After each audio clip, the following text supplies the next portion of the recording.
ఆమె సునీత గారు మాట్లాడిన చూస్తే అందులో ఆమె ఎవరెవరు కృతజ్ఞతలు చెప్పినారో చూస్తే చంద్రబాబు నాయుడుకు, ఆంధ్రజ్యోతి రాధాకృష్ణకు, లోకేష్కు, రఘురామరాజుకు ఏ పేర్లు అయితే ఆమె చెప్తూ వచ్చిందో ఇవన్నీ వాళ్ళందరికీ ఆమె కృతజ్ఞతలు చెప్పడం ద్వారా ఇన్నాళ్ళు ఒక ముసుగు అయితే ఏదైతే వేసుకొని నడుస్తున్నదో అది తీసేసి మేము ముందు నుంచి ఏం చెప్తున్నామో ఎవరు నడుపుతున్నారో ఇదంతా, ఆమె ఎవరి చేతిలో పావుగా ఉన్నారో, ఏ చంద్రబాబు నాయుడు గారి చేతిలో పావుగా ఉండి ఎట్లా ఆడుతున్నారో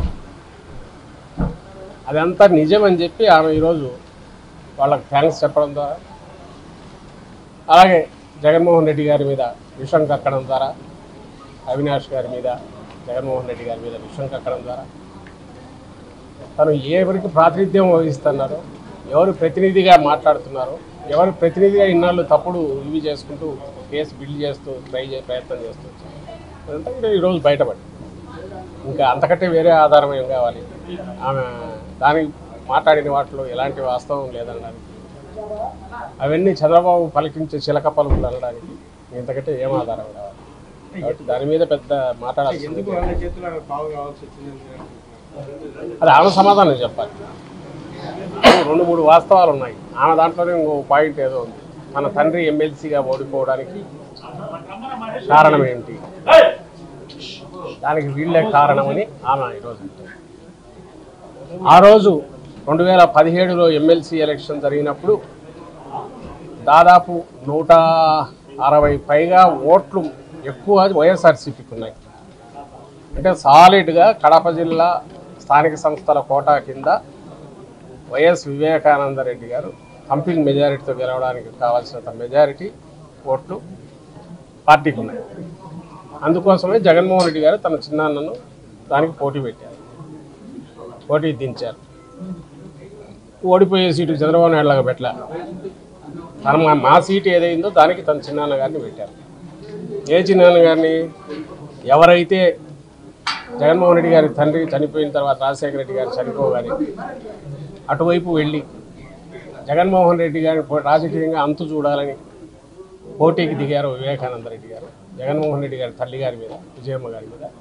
ఆయనను దగ్గరికి తీసుకొని ఆయన అలాగే వచ్చి కలిసిపోయారు పార్టీలో. అన్నీ అంతకుముందు ఏమేం చేశారో అవన్నీ పొరపాటు అని గ్రహించారు, ఓపెన్గా చెప్పారు, వచ్చేశారు.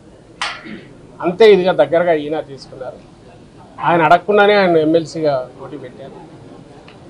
ఆయన గెలిచి ఉండాలి సునాయాసంగా 160 ఓట్ల మెజారిటీతో, పైచిలుకు ఓట్ల మెజారిటీ. అలాంటి వ్యక్తి మీద పోటీ చేసింది టీడీపీ నుంచి ఎవరు? ఈరోజు ఎవరైతే వీళ్ళు థ్యాంక్స్ చెప్తున్నారో ఆ ముఠాకు చెందిన బీటెక్ రవి. అతను గెలిచి తన తండ్రి ఓడిపోయినందుకు కుట్ర అంటూ పన్నితే ఎవరు పన్నిండాలి? బీటెక్ రవి కానీ, లేకుంటే అప్పుడు మా దగ్గర నుంచి ఫిరాయించి అవతల ఉండి మంత్రిగా ఉన్న ఆదినారాయణ రెడ్డి కానీ చేశారు. వాళ్ళను సహజంగానే వాళ్ళకు అవకాశం ఎక్కువ ఉంది వివేకానంద రెడ్డి మీద ఏదన్నా ఇది ఉండడానికి. వివేకానంద రెడ్డి గారి కోపం ఉంటే వాళ్ళ మీద ఉంది.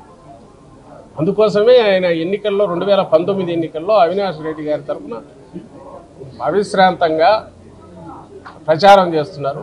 ఓ పార్టీ సీనియర్ నాయకుడు ఎట్టున్నారో అటు చేస్తున్నారు. అలాంటి వ్యక్తి మీద ఎవరైతే హత్య కారణమై ఉండడానికి అవకాశం ఉందో బీటెక్ రవి కానీ, ఆ పార్టీకి చెందిన ఎవరైతే ఓడించిన చంద్రబాబు కానీ వాళ్ళకు అవకాశం ఉందో, వాళ్ళు కాదు ఇంట్లో వాళ్ళే అని ఈమె సంవత్సరం తర్వాతనో ఎప్పుడో ప్లేట్ ఫిరాయించి వాళ్లతోనే జట్టు కట్టి ఇన్నాళ్ళుగా యుద్ధం చేస్తూ ఈరోజు వాళ్ళకు థ్యాంక్స్ చెప్తూ ఓటు వేయద్దని ఒక పొలిటికల్ నినాదం కూడా తీసుకోవడంలోనే ముందు నుంచి ఎలాగ కుట్రపూరితంగా జరుగుతూ వచ్చిందో అక్కడే అర్థమవుతుంది. రెండవది, కేసు ఆ రోజు మర్డర్ జరిగింది మార్చి 15 అనుకుంటా, నాకు గుర్తుంది. తర్వాత మే 30 వరకు కూడా ఆ ప్రభుత్వమే ఉంది. ఆమె మాటల్లోనే ఉంది హత్య కేసు జనరల్గా వారం రోజుల్లో తేలిపోతుంది. మరి ఎందుకు తేల్చాలి చంద్రబాబు నాయుడు? ఈమె మిత్రుడే కదా, ఎవరికైతే థ్యాంక్స్ చెప్తుందో ఆయనే కదా ఆ రోజు అధికారంలో ఉన్నది. ఆ రోజు అధికారంలో ఉన్న చంద్రబాబు నాయుడు ప్రభుత్వము తర్వాత ఏప్రిల్ మే అంటే దాదాపు 2-2.5 నెలలు ఆ ప్రభుత్వమే ఉన్నప్పుడు ఆలోగా ఇన్వెస్టిగేషన్ పూర్తి చేసి ఎందుకు కేసును ఒక లాజికల్ ఎందుకు పుష్ చేయలేదు, కన్క్లూడ్ చేయలేకపోయింది? దానికి ఆన్సర్ ఇవ్వాల్సిన చంద్రబాబు నాయుడు, అడగాల్సింది ఆమె. తలా తోక లేకుండా తల చెడిపోయి ఏం మాట్లాడుతున్నామో తెలియకుండా మాట్లాడుతున్నదైతే కాదు.